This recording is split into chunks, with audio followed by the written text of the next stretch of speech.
Nekonečná výluka v metropole Východu. Nákupy z druhej ruky nesúvisia s chudobou. Prvá hokejová liga pozná finalistov. V tejto chvíli sú už pre vás pripravené tie najdôležitejšie udalosti aj z vášho okolia. Vítajte pri správach televízie Region. Ak chcete Košičanom či návštevníkom mesta zdvihnúť tlak, stačí spomenúť výluku električkovej dopravy.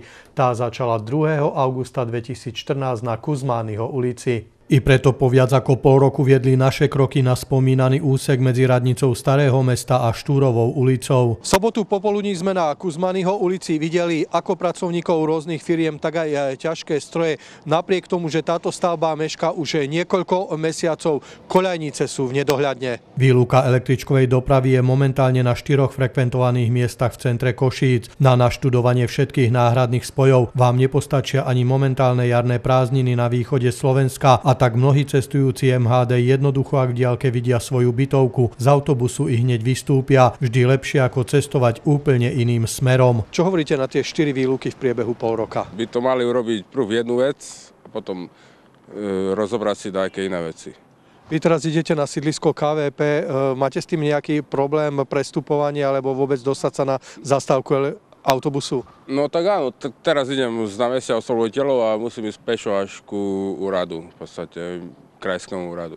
Sledovať dopravné značenie je povinnosťou každého vodiča. Na križovatke Mojzesova Timonova by sa však na mieste spolujazdca určite zišiel učiteľ autoškoly. O niekoľko desiatok metrov ďalej 5 nákladných aut trpezlivo čakalo na nakládku jediným bagrom. Tempo jazd tak súviselo s počtom záberov lyžice za minútu. A to sa blížime ku kritickému úseku k námestiu Osloboditeľov. V smere od staničného námestia pribudla obchádzková trasa pre autobusové linky, prechádzajúce spomínaným námestím.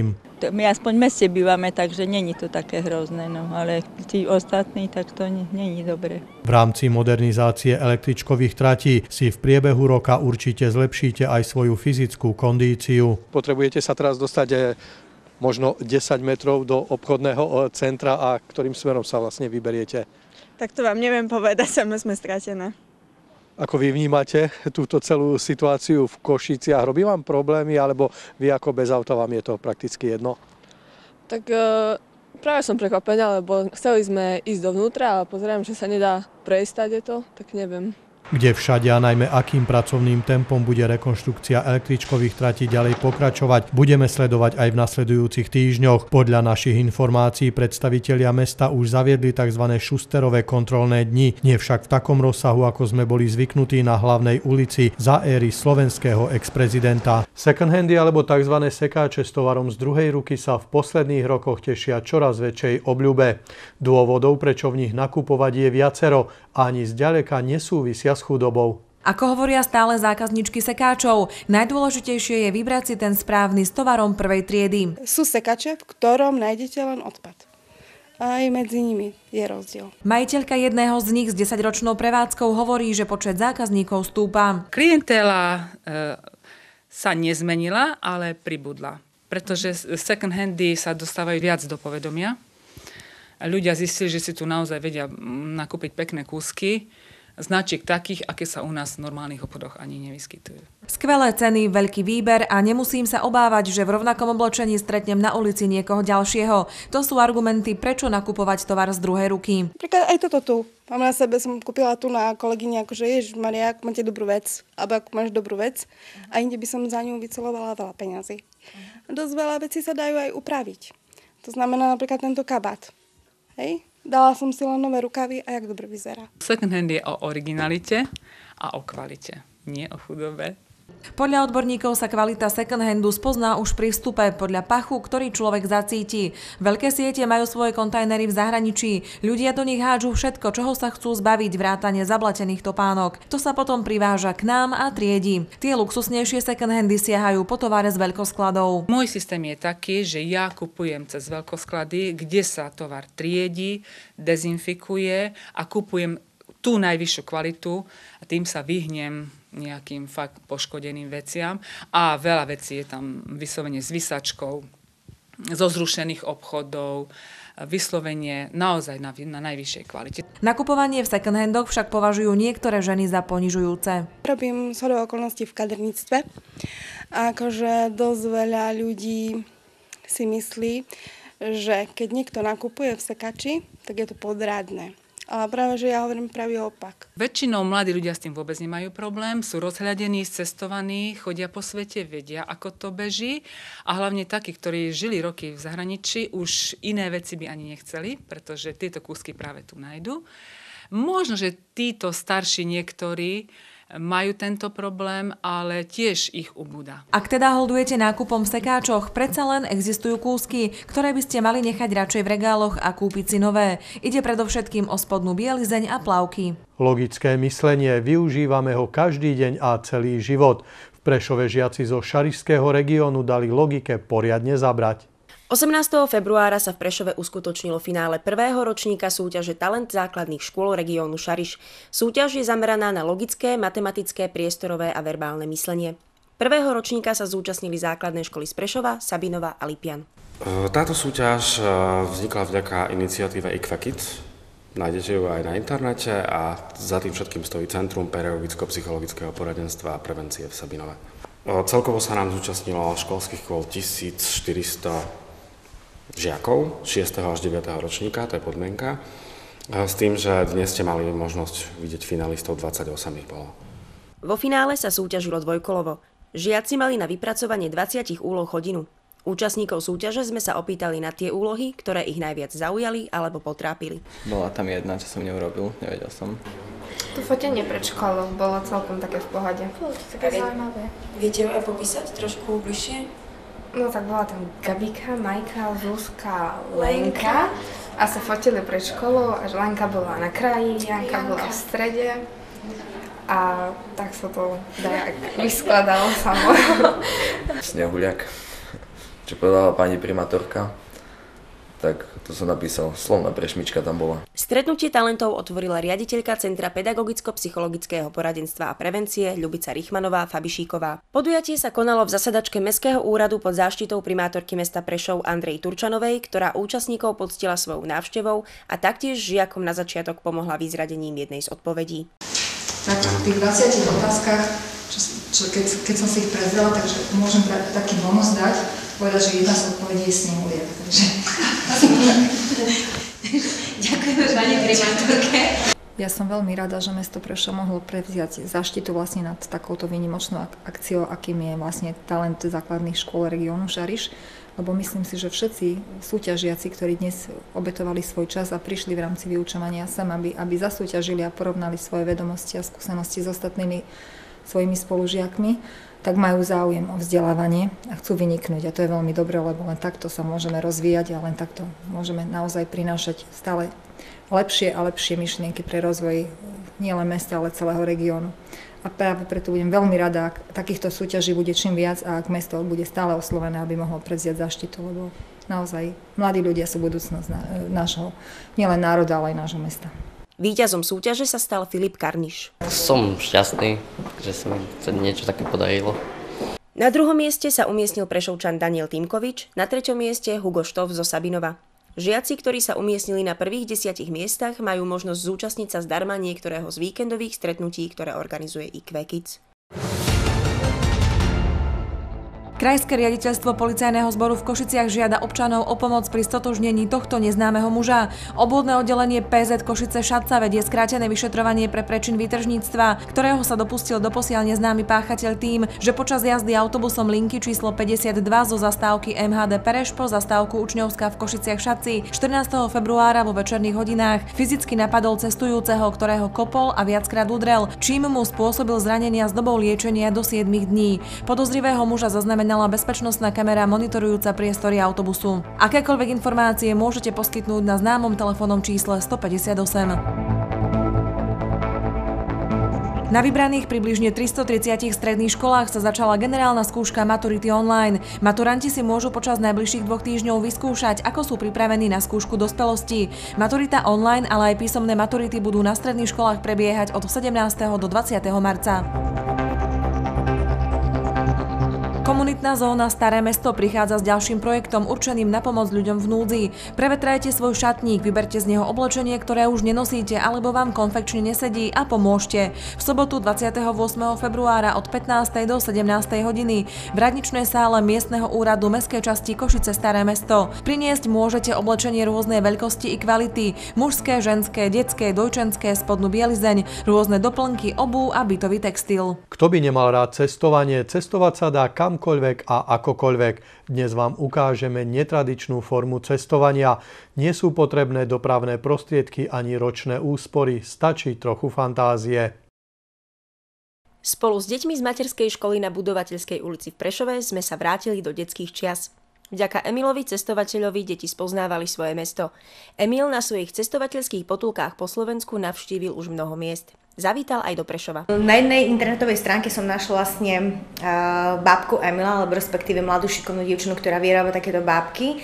A jednou z bábkov bol Emil cestovateľ, ktorého ona ponúka vlastne každému jednému občanovi v rámci Slovenska, aby si Emila pozval k ním do mesta a jeho úlohou je ukázať najznámejšie artefakty alebo respektíve nejakú históriu z mesta. Všetky nafotené fotografie sú uverejnené na webovej stránke www.jeja.sk.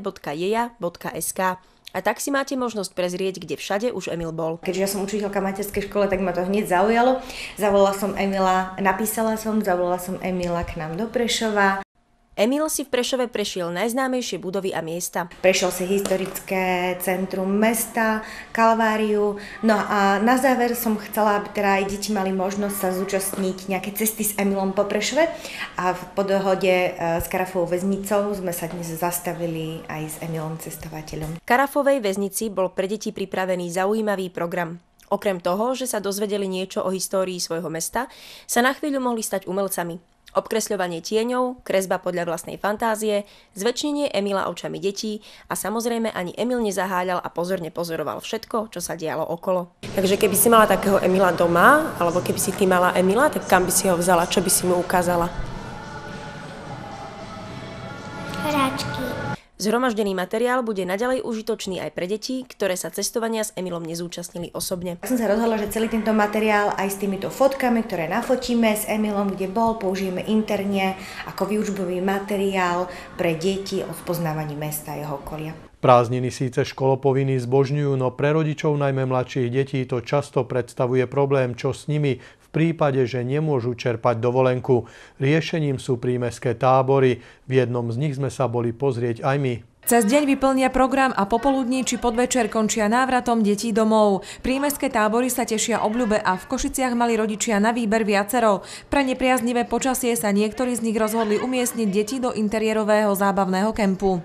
U nás v kempe sa dnešný deň nachádza 10 detí, ktoré u nás majú zabezpečený celodenný program animátorkou, ktorá sa im venuje od rána až do večera, pokiaľ si po nich neprídu rodičia. Nie sú odložené kvázi doma, ale majú ten pohyb. To znamená, že celý deň tú svoju energiu kvázi vydajú zo seba s tým, že rodičia si ich potom domov zoberú zničených. Stoličkové tance alebo také tie súťaže, že sa im dám nejakú aktivitu vlastne, že napríklad, že majú obehnúť fanpark, potom majú skakať ako žaby a to ich naozaj že baví, lebo potom je aj ten víťaz a vlastne aj čo dostanú za tú aktivitu. My dve sme boli u seba doma a v obchodnom centre. Ja som bola len na takom výlete vo Fermone. Dosť často som sa korčulovala s kamoškou.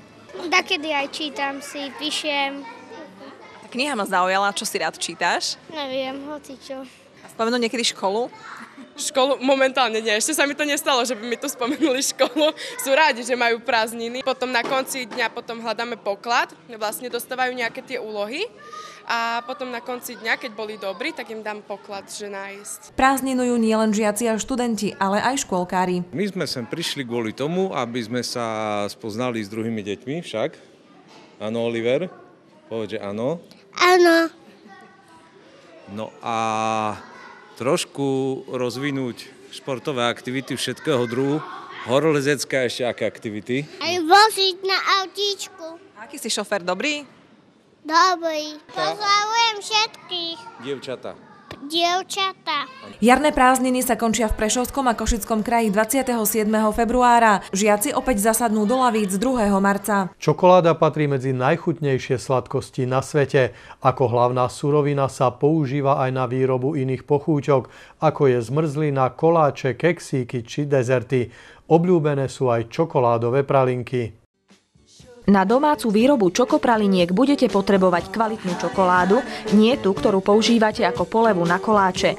Teplomer, formičky, špachtle, istú dávku zručnosti a dostatok času. Čokoláda sa vlastne zahreje na 45 stupňov, buď ju zahrievame v temperovacom stroji, to už sa vlastne používa v čokolatieri používajú vo svojich výrobách, alebo potom pri domácich podmienkach odporúčam v mikrovlnke. Stále po 30 sekúnd zohrievame, nie viac, a stále ju treba premiešavať, aby sa vám nepripálila zo spodu, lebo potom môžete rovno vyhodiť. Už zapácha a už je pripálená. Zohrievať čokoládu vo vodnom kúpeli neodporúčame. Práca s čokoládou je ťažká, musíte ju spracovať rýchlo a striktne dodržiavať správne teploty. Ak dosiahne čokoláda 45 stupňov, stiahneme ju z teploty, musíme ju prudko schladiť. Pri horkej čokoláde je to na 30 stupňov, pri mliečnej na 30, pri bielej čokoláde je to vhodné na 28 stupňov schladiť. Čokoládu prudko schladíte tým, že do nej vsypete ďalšiu čokoládu. Ideálna teplota je 30 stupňov. My sme vyrábali valentínske pralinky z bielej aj horkej čokolády. Na potláčanie sa používa tzv. Čokotransfer z kakaového masla. Dá sa bežne kúpiť v obchodoch s cukrárenskými potrebami. Tam dostanete aj rôzne formičky. Keď má čokoláda správnu teplotu, môžete ju vyliať do formy. Čokoládu odložte do chladničky. Po chvíľke môžete začať pralinky plniť. Základná náplň čokoládová ganáž je smotana, čokoláda. 200 g smotany živočíšnej, nejaké desiatky, 100 g čokolády. Ohriať smotanu v mikrovlnke, potom do toho dať čokoládu. Tie náplne treba dať tak, aby tam bolo zhruba 3 mm od vrchu, aby sme zaviečkovali dobre pralinku. Keď dáte veľa naplne, bude slabé viečko, bude pukať pralinka. Keď bude málo naplne, bude tam veľa čokolády, tá pralinka už tak nechutí. Doplnky môžete pridať zahustený vaječný likér, rumovú arómu, vanilku, všetko, na čo máte chuť. Nakoniec pralinku zaviečkujte, teda zalejte a opäť do chladničky. Teraz si môžete poupratovať kuchyňu. Približne o hodinku sa môžete tešiť z vlastnoručne urobených čokoládových praliniek. Veľa šťastia!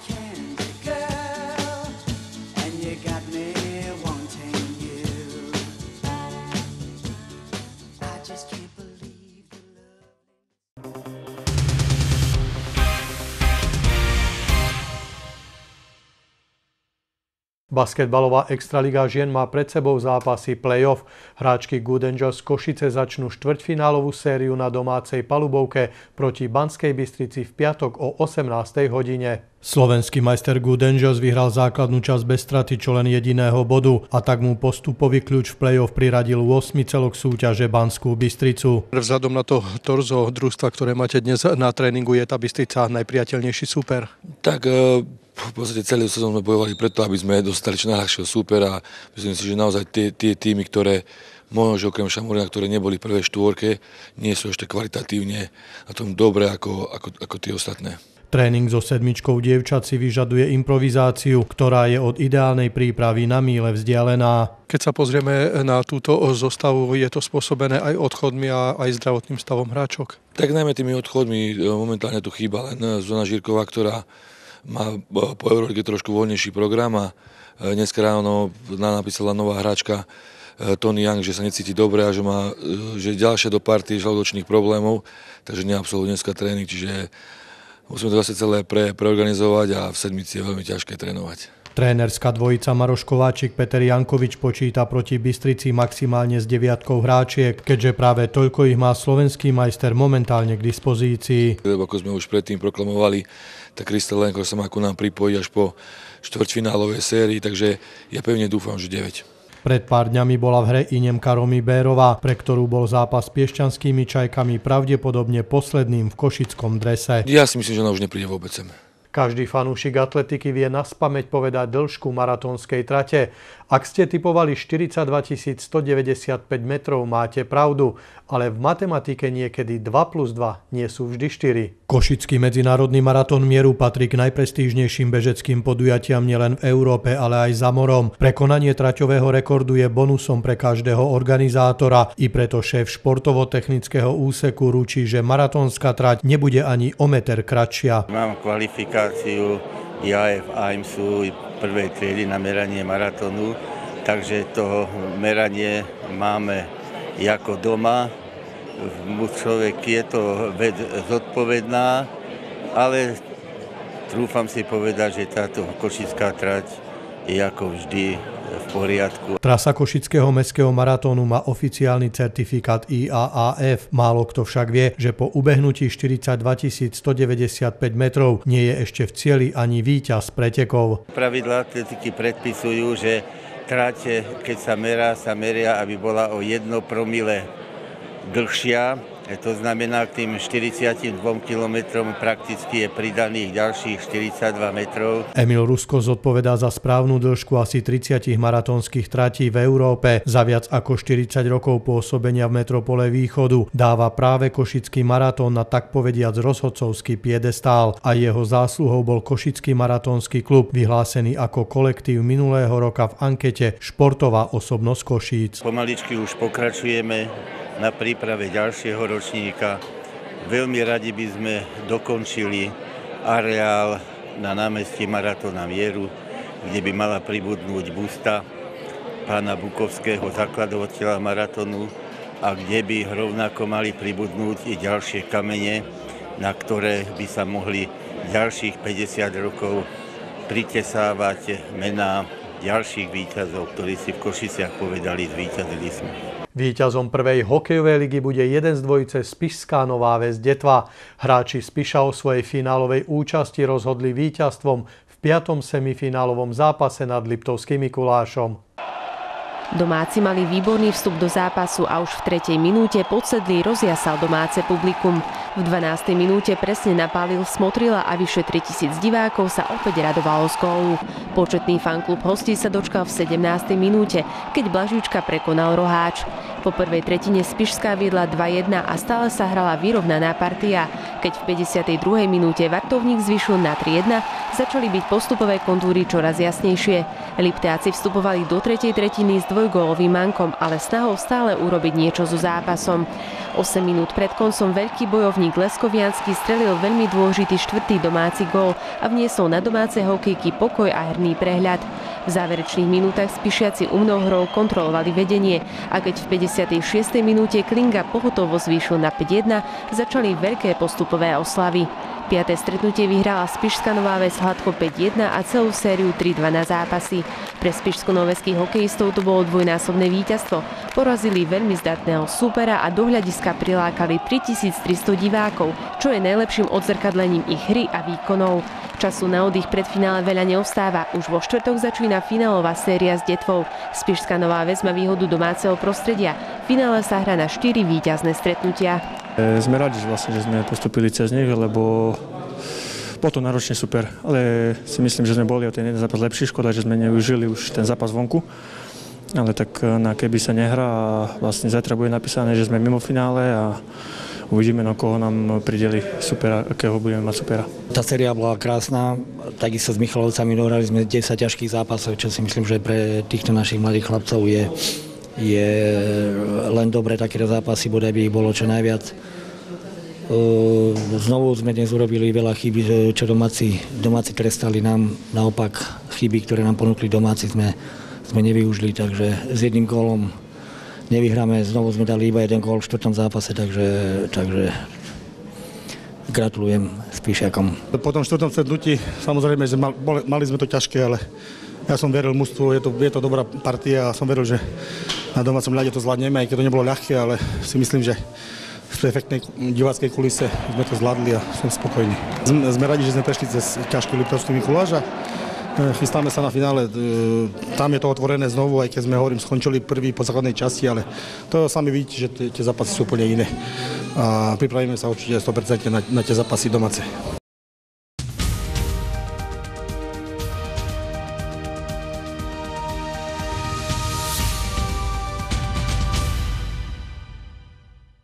Počasie u nás bude v stredu ovplyvňovať tlaková níž nad východnými Karpatmi. V noci má byť oblačno až zamračené, najnižšia nočná teplota 6 až 0 stupňov. Severozápadný až severný vietor bude fúkať rýchlosťou 5 až 25 km za hodinu. Cez deň oblačno až zamračené a hmlisto, na viacerých miestach občasný dážď, od približne 1000 metrov sneženie, popoludní ustávanie zrážok. Najvyššia denná teplota 6 až 11, na Kysuciach, Orave, Liptove a Spiši okolo 4 stupňov. Teplota na horách vo výške 1500 metrov okolo -2. Sila ani smer vetra sa oproti noci nezmení. Naše územie bude v piatok v relatívne nižšom tlaku vzduchu. V noci má byť veľká oblačnosť s teplotami +4 až -1 stupeň. Cez deň postupne zmenšená oblačnosť, miestami prehánky od 800 metrov snehové. Denná teplota vystúpi na 4 až 9 stupňov. Prevažne južný vietor bude fúkať rýchlosťou 5 až 20 km za hodinu. To je odo mňa v tejto chvíli všetko. Dovidenia.